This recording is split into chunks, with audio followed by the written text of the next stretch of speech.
And a pleasant good afternoon to you all on Facebook Live from Chicago and Music Direct and musicdirect.com. I'm Bess Navarra, brand ambassador. Good to have you on board for this broadcast of Conversations from the Listening Room. I also want to send a shout out to our friends over on the Musical Surroundings Facebook page. Good to have you on board. It's always good to see a good group of dealers and other customers who've appreciated much of our guests' products for many years, and we're always happy to have you on board. If this is your first time watching our broadcast, nice to have you here, but if you need to know more, all the details are on our page at Music Direct and musicdirect.com. Music Direct is one of the nation's largest retailers of high-performance audio, accessories, and more. And if you are a fan of vinyl records, well, you've come to the right place as well. With a continuing collection of new and reissued titles on a regular basis, Music Direct is your one-stop shop for great audio products. If you'd like to know more about Music Direct, as we said, visit our website. And while you're there, sign up for our weekly Soundbites emailer. That way you'll get the latest scoops on new products, new details, new recordings, special sales, and promotions that we'll be handling from time to time. If you're part of the social media fabric of the universe, well, we certainly welcome you there. You can visit us on Twitter and Instagram, and of course here on our Facebook page. Either way, we're always glad to have you as part of our community of music lovers. As many of you are aware, this is our last broadcast in this series. We've been doing it since June 2nd, and if you've missed any of our programs, you may be able to catch it on our YouTube channel as well as here on our Facebook pages. You just go straight to the videos and see all the videos that we've done since that great time, including our introductory ones with our friends over at SVS, the fantastic Ivana Manley, and of course Joe Harley, and others that we're been having a blast of a time trying to do this with. And many of them have been very candid in their time in this unusual place, and been making sure that what they've been doing for both everyone's health and safety in their companies is also represented on how they're doing business in this unusual time. One gentleman who has been also hunkered down but also continuing to be busy is our next guest, Garth Leerer. We've known Garth for over 2.5 decades as the man behind Musical Surroundings, but his background is not just led into that. He is also a musician of note, having received his bachelor's and master's in electronic music in his younger years. And he's also had some great stories to tell about his time as he transitioned from being a fantastic musician in that area to that of a gentleman who we now know and respect in the world of audio. And he is Garth Leerer, and he joins us from beautiful Oakland, California, and the backdrop for his office at Musical Surroundings. Garth, good to see you. How are you? I'm doing great, Bess. Thanks for having me here and having me close the series. So yeah, we're live from our sound room here in Oakland, California at our little 3,000 square foot building that we call home to Musical Surroundings. I have to say, when we did some pre-video checks before going on to air and you gave me the quick tour of this place, I mean, it's loaded with gear that's ready to go to a lot of dealers. But it also represents what you've been able to do with that space in terms of marketing great products like Clearaudio turntables, Hana cartridges, and many other products that Music Direct proudly sells. How have you been doing during this unusual time? I know that it must have been pretty shocking for all of America to just go hunker down in March, but we are here in mid-July, and things are going pretty well, don't you think? Well, yeah. Well, first off, I want to just say to everybody listening and watching, I hope you're all safe and everything's good with you and your families. Yeah, this has been a really difficult time for people, and I think music and has been one of the things that's keeping us happy at home. So yeah, it's been very, very interesting for us. I think everybody in our industry was enjoying climbing sales before COVID hit, and there was a hiccup, but we're all now seeing that people are, reinvesting in their music systems and their home entertainment systems. It's a positive thing. We're in a lucky industry in that regard, and there's other industries that right now, obviously music venues, restaurants, things like that, which are having a tougher time of it, and we're all trying to do what we can to support them during these difficult times as well.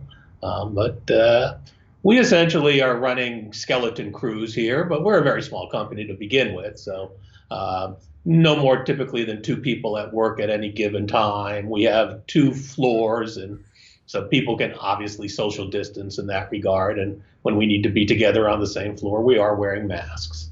So we're trying to do our part in it. Well, that's important. I'm glad to hear that, and I'm glad to know that everyone is good, safe, and sound during this time. As we said at the outset, you have had over 45 years of experience in this industry, having worked for a number of different companies, as well as managing your own company in musical surroundings. And you've been an innovator in your own right in terms of the gear that you've been putting out, including some under your own name. But before that, we had to know Garth Leerer, the human being. And you made mention of your life in music. We talked about the fact that you have a degree in the area of electronic music, which in that era must have been very fascinating for you. But when you were both in your role as a musician student, there was a point where somehow stereo equipment kind of crossed over into your life. Can you tell me a little tidbit about how that came to be for you? Well, ever since I've been a little kid, I've loved music and kind of the gear that makes it happen, if you will. So as a child, we actually had this very beautiful blonde Telefunken console in our house that I don't think I ever appreciated truly what it was. And I remember we used to listen to Belafonte at Carnegie Hall back in, the early 60s when it was out. So, I was always exposed to music a lot as a kid. I had two older sisters. They played the piano, so there wasn't time for me to play the piano. So I ended up having to play the accordion, which some people said was a precursor to playing a synthesizer, essentially a box with keys and buttons on it.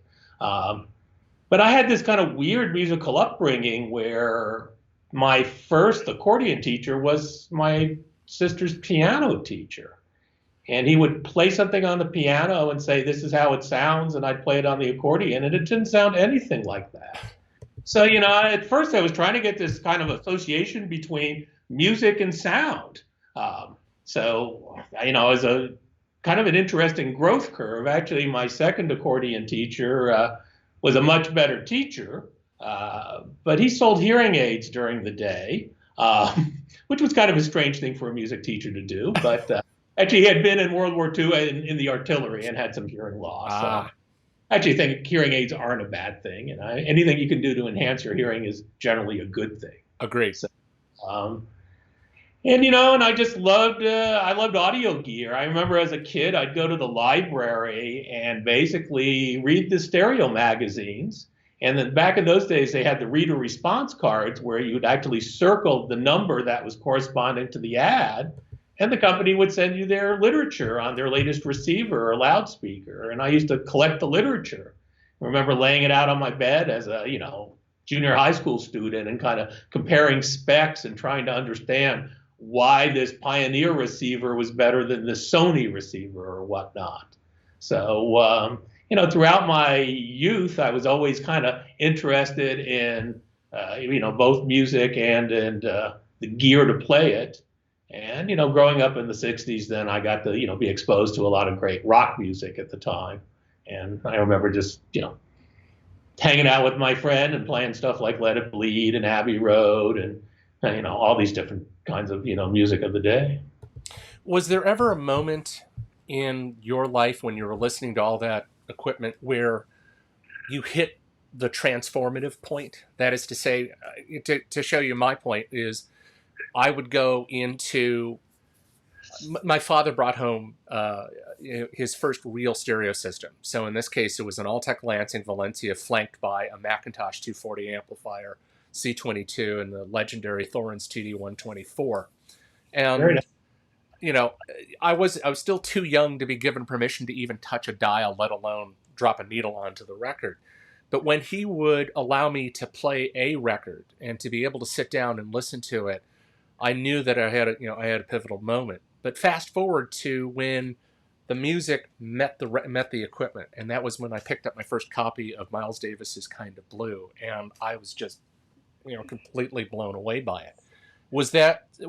Did you have a similar moment like that as you matured into knowing your equipment and knowing your understanding of audio as well? Well, probably quite a few. I just remember one of the things when I first joined the industry back in around 79, 80. Um, 3, 4 years prior to that, I had done things in audio, but more in kind of pro audio than in high-end consumer audio. I remember the first time I walked into the Sound Lab room at CES 1980 and heard electrostats, the way they could sound and the speed they had, and I was just totally amazed by how another level of music reproduction could happen. Uh, so I also remember when my friend brought home a pair of Rogers LS35As, and I loved mini monitors, and I still love them to the day. And I always think that stereo imaging is such an incredible aspect of music reproduction. Not so much of the maybe listening to the specifics or things like that, but just the fact that the sound is now totally independent from the speakers themselves, and that it helps create that illusion that you're listening to music and you're not listening to a hi-fi. Yeah, no, that's definitely the case. And how interesting that you would talk about Sound Lab. I'm thinking about my time going into the CES in the late '80s and hearing Martin Logan's, the original CLSs, with a Mellows package, and I'm looking at my girlfriend at the time, and I'm going, "Well, that's it. I'm done. My life is over. I'm shucking my Techniques gear. It's gone." so, that's definitely a great deal here. So your life at Musical Surroundings has been, dare I say it, almost 100% analog. And it's almost always been nothing but the appreciation of vinyl and its many glories for those of us who still want to spin a record or two. So I'm wondering if you have gotten some ideas about how, through all this, people can improve the sound of their system, whether it's existing or if they're trying to build up things. Do you have some sort of like tools or ideas that you throw out to people in trying to bake into their sensibilities? You need to do this. You need to improve this to make it sound better in your mind and from your experiences? Well, I think anything time with a turntable, and quite honestly with any audio system, whether it's analog based, digital based, system setup is so key. And there's so many aspects to it. With your turntable, actually everything in your system, you need it to be level and stable. One of the basic rules of audio is that, that vibrational energy, which isn't part of the music, is the noise. So you always want to do everything you can to eliminate all those unwanted vibrations that are happening as a byproduct of playing your hi-fi. So obviously keeping your system level and everything having good, contact to surfaces, mechanical grounding, all those kind of things I've always found to be, one of the keys. It also extends beyond just the physical aspect of it. I think it adds a comfort level to when you're like relating to your hi-fi. I remember once going to a client's home and he was unhappy with the sound of the speakers in his house, and I came into his room and the room was like a disaster. It was so messy. And the very first thing I said is, let's just straighten it up, because you couldn't relax. At least I couldn't relax in a setting that was so chaotic. So yeah, just that kind of level of detail to your system, I think, is a basic rule. So did you trip over boxes, books? Oh, just everything imaginable, and just again, then just positioning the speakers relative to the rest of the room to make it work. So yeah, no, I think that's a really important part of it. And although we deal with turntables, which are not really complicated, but seemingly complicated, one of our goals is always to remove the complications. We don't want people to be sweating over the details of their, or worrying if their turntable's right. Music is all about expectation and fulfillment, essentially.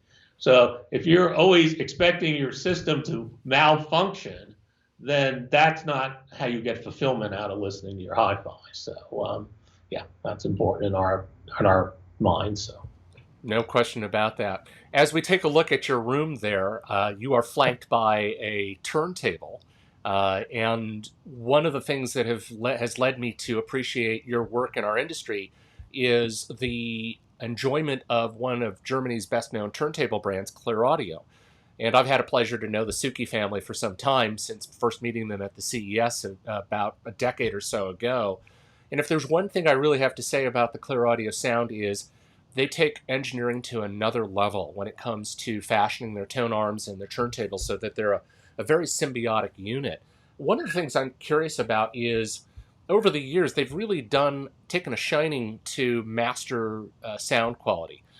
Improvements in bearing structure, improvements in suspension designs, and most notably, a wide range of tone arm designs that are just absolutely out of the world. I'm wondering if you can give me a little, give our audience a little bit more of a feel of the Clearaudio experience from your own perspective, having gone to their factory, and why this type of turntable is a must for people today. Okay. Well, yeah, our association now with Clearaudio is almost 20 years. We became their U.S. distributor in 2001. Actually, almost to the date, July 2001 was when we first started working with them. And the company was going through a transition there as the three children of Peter, Robert, Patrick, and Veronica, were all coming of age and starting to run the company. Both expanding the scope of their products. They were strictly, truly high-end and high-ticket. In their first, couple turntables, they made the master reference back in the 90s. And then they, wanted to bring that technology down to a larger audience. And this was part of seeing how the wave was coming back with analog in general in the beginning of the 2000s. Kind of what I said before with vibration and music, they've always been dedicated to this idea of what they could do to give you better isolation of those small vibrations of the needle and the groove from everything else that's being created as a byproduct of, playing music.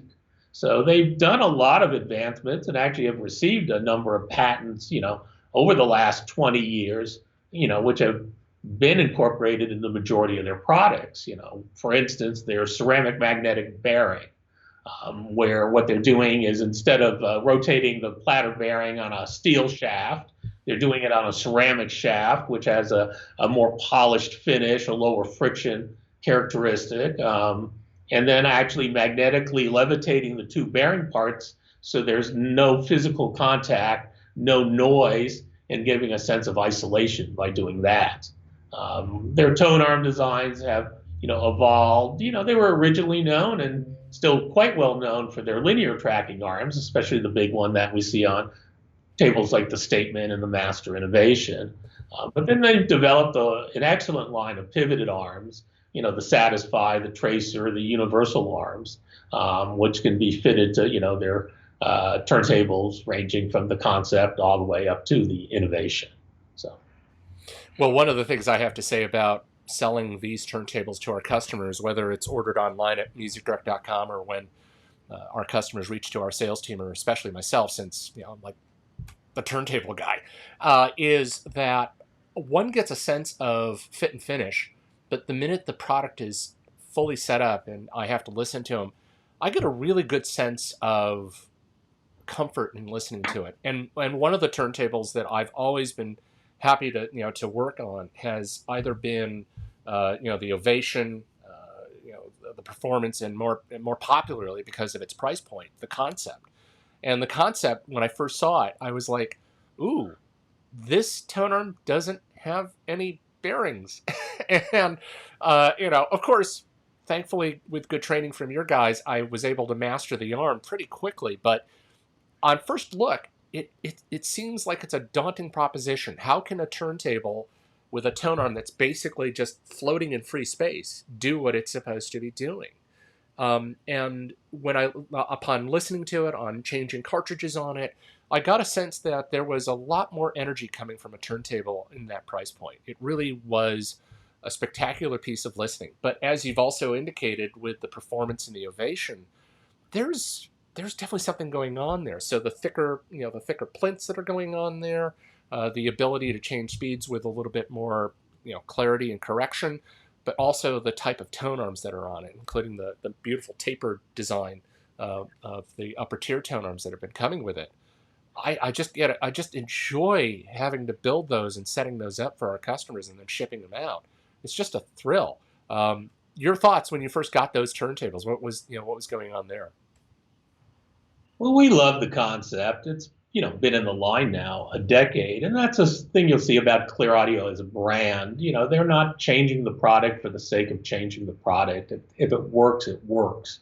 There have been evolutions of the product. For instance, introducing some of the different Baltic birch plinths that we now have with like the concept wood and the performance DC wood. But the product in its design has been pretty consistent for quite some time now. I always love when I go in and demonstrate a concept that, as you said, the table is so dynamic, so effortless, so musical in a way that you don't think of a $2,000 turntable can do all that. So it's, a real treat. And again, it's not limiting you in regards to, people put on the Concept MC, the Maestro. You can invest in a high quality cartridge. Those match up beautifully with the little nano phono or the smart phono from Clearaudio. So you can really create a very, very nice package overall, kind of soup to nuts, if you will, with the, table, tone arm, cartridge, phono stage. That really gives you a great sound. There's a real great logic you can also see in the Clearaudio line as you move up, from the concept then up to the performance DC. There you are getting into a sandwich construction using pretty large, machined aluminum plates with compressing a core. That's the first of the tables that use the ceramic magnetic bearing. And then the Ovation, in many people's mind, is the sweet spot in the Clearaudio line. It actually uses all the technology that we use in our innovation turntable. So, you're essentially getting the more advanced 24-volt DC motor with the optical speed control. You're getting the better materials like the Panzerholz. And, Panzerholz, we joke around, is high-tech plywood, which kind of sounds like an oxymoron. But actually what it is 50, 60 layers of Baltic birch ply, which are compressed under 60 tons of pressure using special adhesives. So, it got the name bulletproof wood because it's actually used in limousines in Europe to line the doors and the floor because it's very light. It's like steel in its rigidity, but it is like wood in its actually sonic characteristics and actually in also kind of its mass and its dissipation of energy characteristics. So yeah, the Panzerholz is a very cool material. We just came out with 2 cartridges now with Panzerholz bodies as well, the Jubilee MM, which is under $1,000 moving magnet cartridge, and then our Jubilee MC, which is one of our top-end moving coils. So those are both enjoying a lot of good attention out in the marketplace. Pretty cool. Pretty cool. Of course, you can run a company and maintain the success story with one brand, but as you've grown over the years, you've diversified your portfolio. We talk about AMG products and their stellar equipment line. Music Direct sells the AMG Teatro cartridge, I believe it is, that we support. A terrific sounding cartridge for the value. Then comes this little upstart from Japan in Hana. And within the weeks and months of us starting to carry it, the traction on that sucker has been just ginormous. But it's also in that pocket where finally people are making really good, inexpensive cartridges that can do hyper performance when it's mated with even some of the best turntables.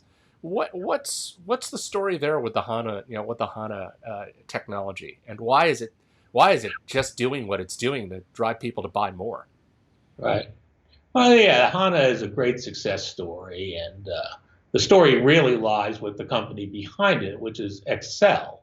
And Excel's been a behind-the-scenes manufacturer of cartridges in Japan now for over 50 years.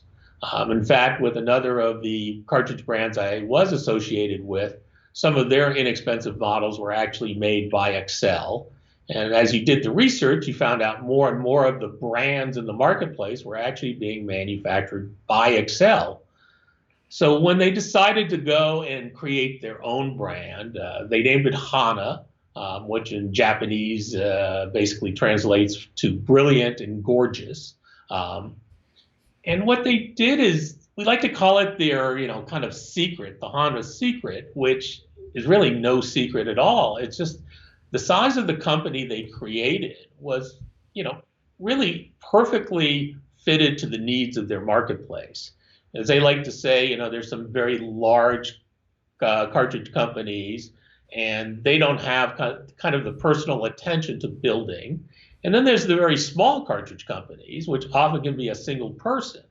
And neither of those kind of hit that sweet spot that Hana is able to do, or XL is able to do with the Hana brand. So that was really the idea behind it. I had gotten wind of these cartridges back in about 2015 when the brand was first being brought to market. And it was our friends over in Germany, High Fidelity Studio. They're sometimes called our doppelganger company because they do a lot of the same brands in Germany that we do in the US. And they're one of the core partners on the whole AMG project that we also put together. So yeah, with Hana, you've got this very experienced company who's doing a lot of their own parts manufacture and building these products in-house. In fact, when I went to visit the factory a few years ago, I was amazed because I had thought originally at these kind of price points that these had to be machine-built cartridges. They couldn't be handmade. But again, it was the way they designed their production and their company that made it unique, that they could produce this very, very high-quality product for a very reasonable price. So, when we began with Hana, they had the two series, the E series, which stood for the elliptical, and the S series for Shibata. Both moving coils, both, available in low and high output. And they were both very, very well recognized for their ability to sound very musical and very affordable. From there, we've gone on to develop the M series, which, uses the microline cartridge. And this was one where we really kind of started to stretch the envelope. One of the first things we did was look at the body material. The E and the S was ABS plastic. And we said, let's see what other materials we can use, and decided to use POM, polyoxymethylene, or Delrin, because a lot of the turntables being made today, including Clearaudios, are using POM platters. And the POM has a very good mechanical characteristic, very much like vinyl in its resonance, if you will. So, the ML was designed using a POM body. We added a brass plate to both add mass and for coupling into the head shell. The ML came out essentially in October, November of 2018. So actually it was the last Rocky Mountain show we introduced it when it was still at the Marriott before it moved to the new venue. So and the ML is just really hitting its stride. Everybody out there listening should be staying tuned, because there's an announcement that'll be coming out on August the 3rd, a week from Monday. There's a new high-end Hana that's been in development now for about 15 months. And we're announcing the cartridge on August the 3rd. Actually, sales will begin on September 22nd, which is the autumnal equinox. And that's always been a special day in the Japanese culture. So they wanted to do it in a kind of a ceremonious way.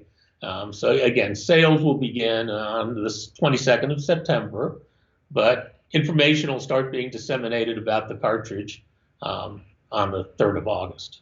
Well, bravo for giving us a scoop. But an interesting thing, Bess, is that all the companies we work with are similar in that they all do so much of their manufacture in-house.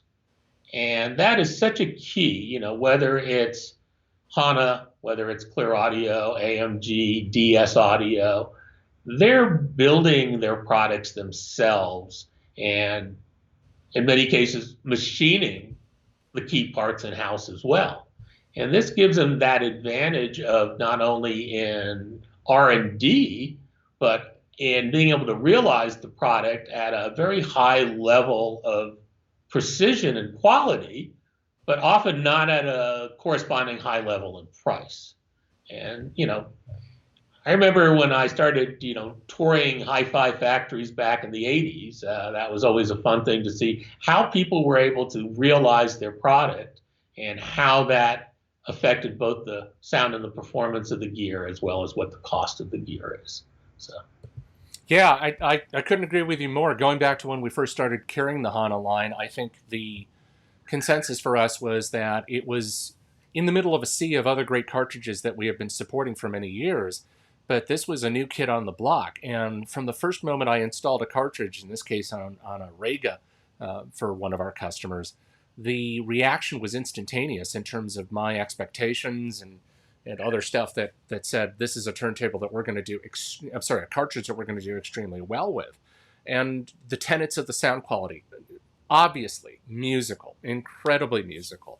And the fact that you were able to use material differences, including the transition over to palm on the upper tier models, just gave the cartridge a lot more stability. There's a much better sense of presence, bass, air, three-dimensionality, all of those good things, as well as the daring use of a stylus profile that for some people, might be a little bit too energetic for some systems, but in the end, it's also as articulate and as open and as three-dimensional as it can be. I'm just fascinated by how well the Hana cartridges have done for us, and hopeful we'll continue to maintain that drive well into the next couple of years for sure. So keep it up, Excel. You also took the dare of going into the private label sector, and you took some work in phonostages into another level with the introduction of the Nova phonostage back in the day under the musical surroundings kind of banner. Why choose to do that? Why was that such an important thing for you? And more importantly, how a great a sound these latest generation phonostages have been since the introduction of the now legendary Nova. Right.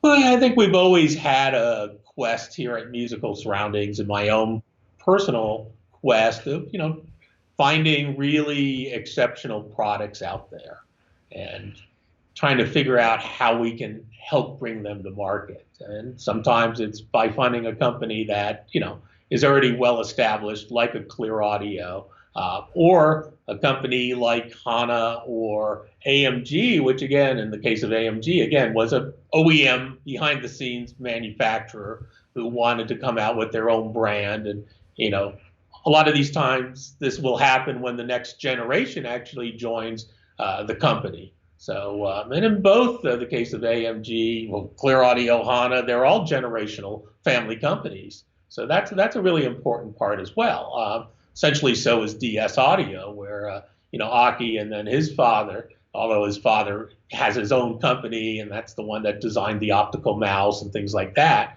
There's a lot of working there in a generational sense. So that's really important.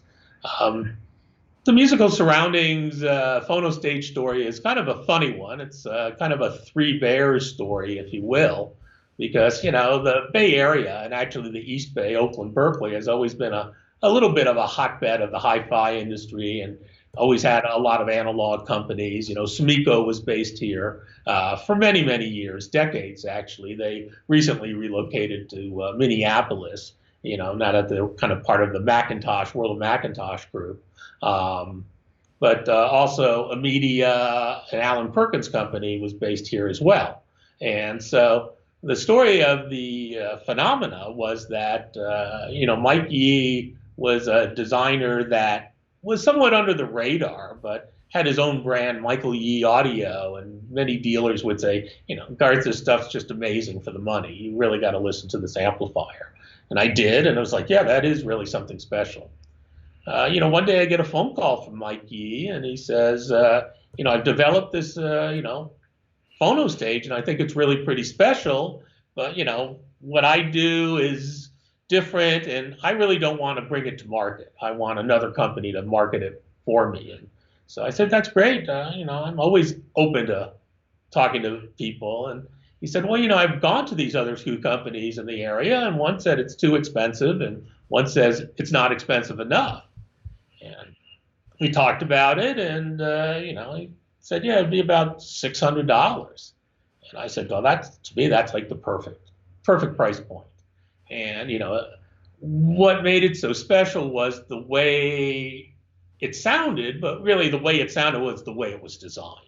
This was a discrete circuit where almost all inexpensive phono stages uses op amps. Now, op amps used to be a dirty word because, you just couldn't get good sounding op amps. You can get a good op amp today, and many, circuits are based on op amps, but it gives the designer less control ultimately over the sound. So, Mike Yee's circuits have always been discrete. He spends a lot of time and energy designing them, but he doesn't always think about it. He has to lavish expensive parts at it to be able to get great sound out of his discrete technology. So he designed the circuit. The other thing that really attracted me to his design was the flexibility and the gain and the loading. It's really been kind of my personal crusade to get people to understand more how to optimize their phono setups. And, even going back to what we talked about earlier, if you don't have your cartridge properly loaded, it's not going to sound right. A lot of people have, cartridges that should be loaded at 300 or 500 ohms, loaded at 100 ohms. That's really pretty bad in most cases. You're really going to be shutting down the top end of the cartridge. You're going to be doing a lot of other things to it as well. You're just not going to be hearing it sound the way it can, and that could be indicative that there's other things going on in the system that may be needed to look at as well, or just the overall cartridge setup. So it really became to me this idea that you had to be able to get the correct loading on your cartridge to really hear it sound to its true capabilities. And the phenomena, essentially gives you lots of loading options, and you can combine them to have, I think, 240 different loading options ultimately, although usually most people use the top 10, if you will, because that lets you pretty much nail it. And when these were designed back in the late 90s, there weren't that many outboard phono stages available, and many of them did not allow a lot of loading flexibility. So, now this brand is 20 years old. We're essentially on the third generation. We have now the Phenomena 2 Plus, which is $750. We have the Nova 3, which is $1,500. And then we have a linear power supply at $650, which you can add either to a Phenomena or to a Nova to further improve their performance. So it's a great relationship we've had with Mike for 20 years, and we're always looking at where we can go next. It's been a really great brand for us over at Music Direct, and one of my stories in getting to know the product was, as you mentioned, the ability to flex the impedance and the gain settings so that it was virtually dialed in for any cartridge that you would be using out there in the open market. Not many people are able to make a phono stage where, if you take it out of the box, it's stuck in 40 or 60 land, and you can't really do anything beyond that. Or the manufacturer feels that at 100 ohms, in terms of moving coil impedances, it should be okay for, quote, his product, but the cartridge may have more tunability, more flexibility in what it is that they want to do in really voicing the cartridge to best suit the overall sound of the system. Now, someone might argue that that might sound more like a tone control, but in reality, it's only creating more of the accuracy for the needle to present all of its information as it was engineered to do.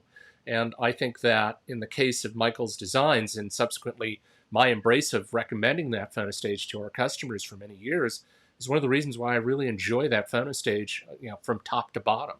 It was an incredibly easy product to set up. You mentioned the multitude of adjustments. As I remember turning the page and going, what the heck? this graph of dots and little things to look at and try to get a sense of where you're supposed to go with the setting. But That's what made it much more fun. I think when you're able to do, for example, if I had to do a house call with a customer here in Illinois, or if I had to do a tech support call up to and including Skype, FaceTime, or Zoom to try to help them through the process and say, move that jumper right there. You really got what the ultimate sound quality was going to be.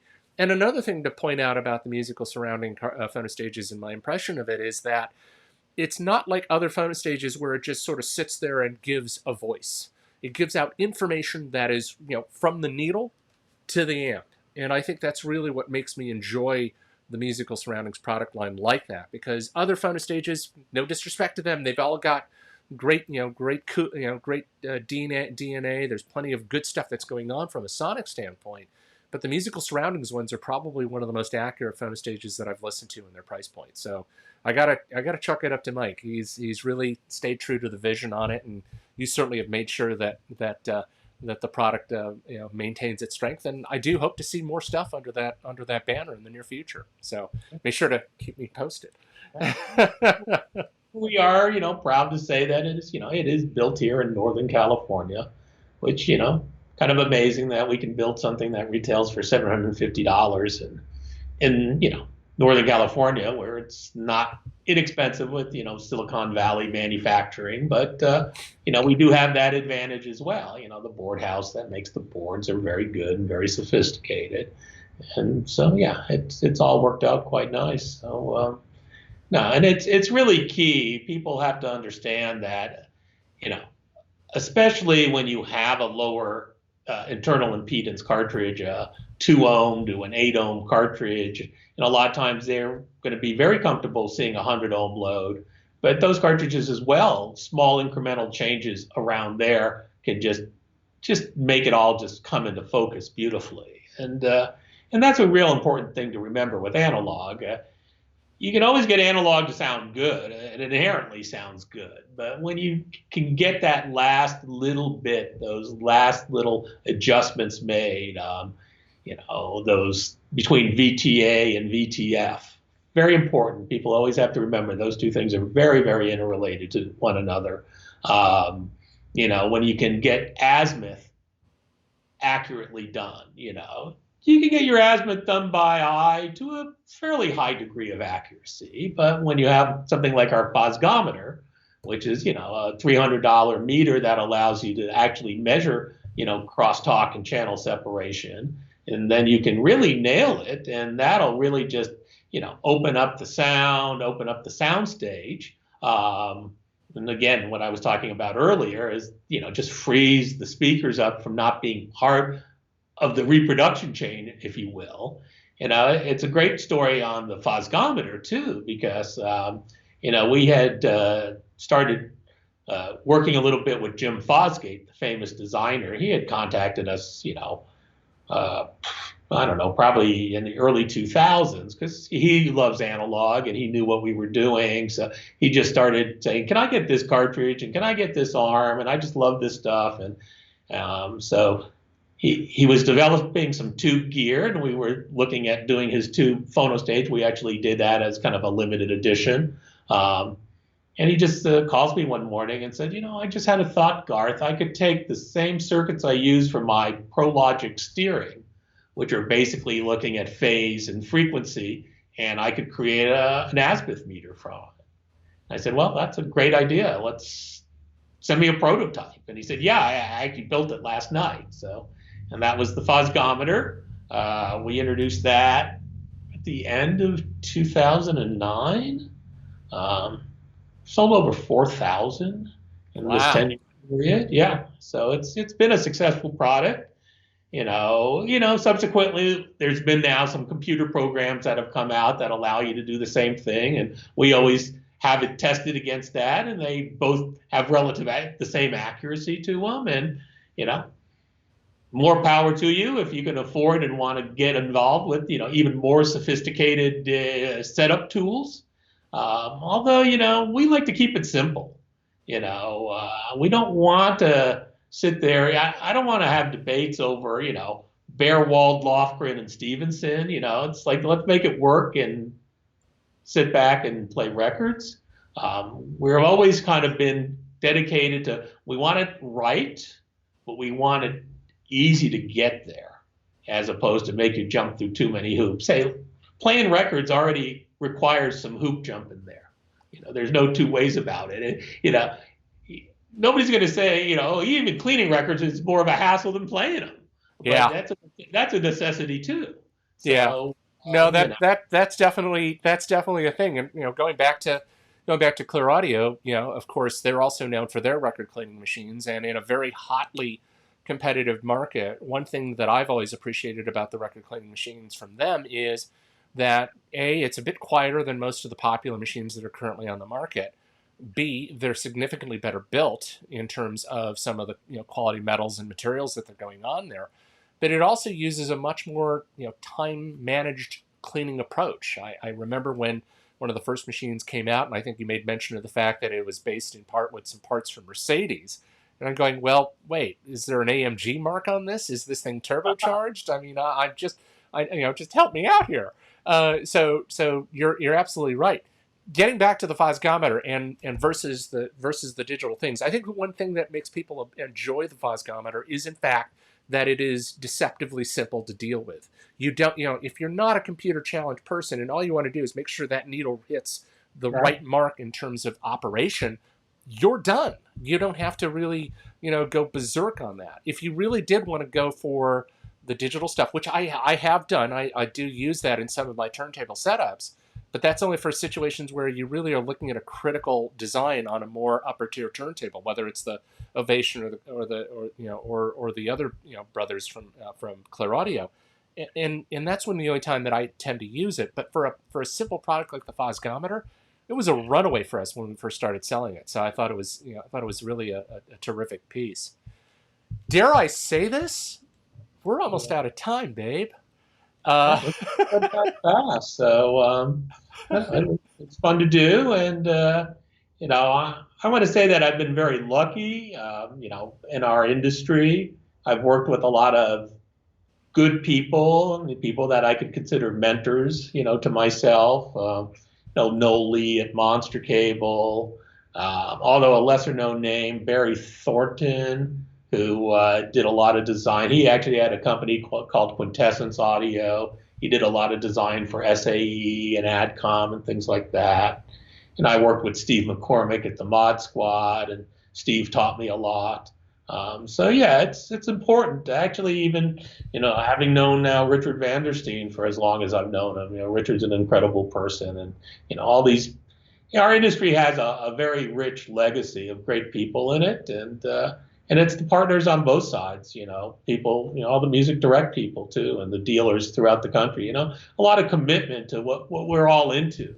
And I think that's important, and for people to understand that, work with these good companies, because, you'll end up having a great music system at the end of the day. Yeah, no. Trying to get. It's always been great. And you talk about mentoring. I certainly have enjoyed a rich career working with you in the 25 years that I've been with Music Direct, and our engagement when we're learning from each other on products and music and strategies to help customers understand the benefits of analog is in part because of your good stewardship. So on a personal note, I'm obviously grateful for your friendship and above all your knowledge base, because we wouldn't be here if it wasn't for good folks like you. So I'm deeply grateful. Anything I can do to help. Keep people playing records. That's my ultimate goal. So we've accomplished it to this end, and I don't see it going away anytime soon. Well, that's great. Thank you very much, Garth. I really appreciate the time that you've spent with us today. Great, thank you, and everybody who's hung in there and listened and watched, appreciate it too. Thank you. Good. We'll have some wine when we see each other in the near future. I think that's what we need to do. I'm looking forward to when we can do that again. Amen. Amen. Well, with that said, this, of course, comes to the close of this Conversations from the Listening Room. It has been my pleasure and privilege to do this for you on behalf of everyone at Music Direct and musicdirect.com. Our back team could not do this, however, without their help, so I'm deeply appreciative to Brooke Scherer, Billy Wirch, Bob Gendron, Josh Bazar, John Snyder, Rocco Mara, and of course Music Direct President Jim Davis for his continuing support of this program. Will there be more programs like this? We sincerely hope so. So we do ask that you stick around with us over on Facebook, Twitter, Instagram, and also our YouTube channels where you can see repeats of these programs in their entirety. And also, be sure to keep in touch with us. Find out more about Music Direct through your communication. Join our little band of merry music lovers in signing up for the Soundbites emailer when you visit our website at musicdirect.com. Or give us a call here in the United States at 1-800-449-8333. On behalf of the entire Music Direct family in Chicago and Las Vegas, we thank you for being part of our experience. We do hope that you are safe and that you're enjoying music every chance you get.